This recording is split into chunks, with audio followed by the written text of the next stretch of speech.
बहुत पुरानी बात है। कबूतरों का एक झुंड था। वह जिस स्थान पर रहता था, एक बार वहां भयानक अकाल पड़ा। आसपास खाने के लिए कुछ नहीं बचा। झुंड के सभी कबूतर भूखे थे। कबूतरों के मुखिया का नाम चित्रगुप्त था। कबूतरों के झुंड को चित्रगुप्त ने अनाज की तलाश में दूसरी जगह उड़ान भरने का आदेश दिया। चित्रगुप्त ने एक जवान कबूतर को यह जिम्मेदारी दी कि वह देखने चले जाए कि जमीन पर अनाज किस जगह मिलेगा।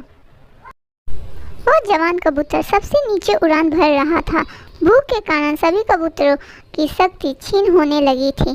जवान कबूतर को एक जगह अनाज बिखरा हुआ दिखलाई दिया। उसने जानकारी चित्रगुप्त को दी। भूख से व्याकुल झुंड की परेशानी को देखते हुए चित्रगुप्त ने झुंड को नीचे उतरने का आदेश दिया।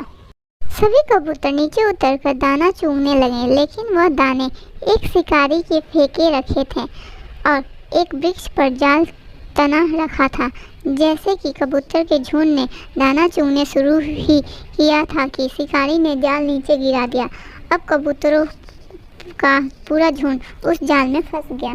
का सरदार चित्रगुप्त पछताते हुए कहता है, ओह, यहाँ तो शिकारियों ने जाल फेंका था और हम भूख से इतने व्याकुल थे कि दाना चुगने से पहले हमने कुछ सोचा भी नहीं।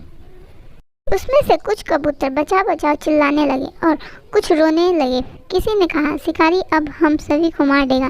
लेकिन उनका सरदार चित्रगुप्त गहरी सोच में था और कहने लगा, जाल बहुत मजबूत है। हम में से कोई भी जाल को नहीं तोड़ सकता, परंतु एकता में बहुत बल होता है। यदि हम सब मिल जाए तो मौत को भी मात दे सकते हैं। उसमें से एक कबूतर बोला, सरदार स्पष्ट बताओ क्या बोलना चाहते हो। सरदार चित्रगुप्त बोला, तुम सब मिलकर अपनी अपनी चोंच से जाल को पकड़कर और जब मैं उड़ने के लिए फुर बोलूं तो सब एक साथ उड़ जाना। सभी कबूतरों ने सरदार की बात मान ली और आगे की योजना बनाई। शिकारी कबूतरों के तरफ आ ही रहा था। उसके जाल तक आने से पहले ही चित्रगुप्त ने फुर बोला और सारे कबूतर ने एक साथ दम लगाकर उड़ान भरी तो पूरा जाल ऊपर उठ गया और कबूतर जाल को लेकर उड़ गए। यह दृश्य देखकर शिकारी भी अचंभित हो गया। वह कुछ समझ पाता उससे पहले ही कबूतर उसकी पकड़ से दूर जा चुके थे। कबूतरों को उड़ता देख शिकारी भी जाल के पीछे पीछे दौड़ना स्टार्ट कर दिया। उसे उम्मीद थी कि कबूतर जाल को लेकर ज़्यादा दूर तक नहीं उड़ पाएंगे।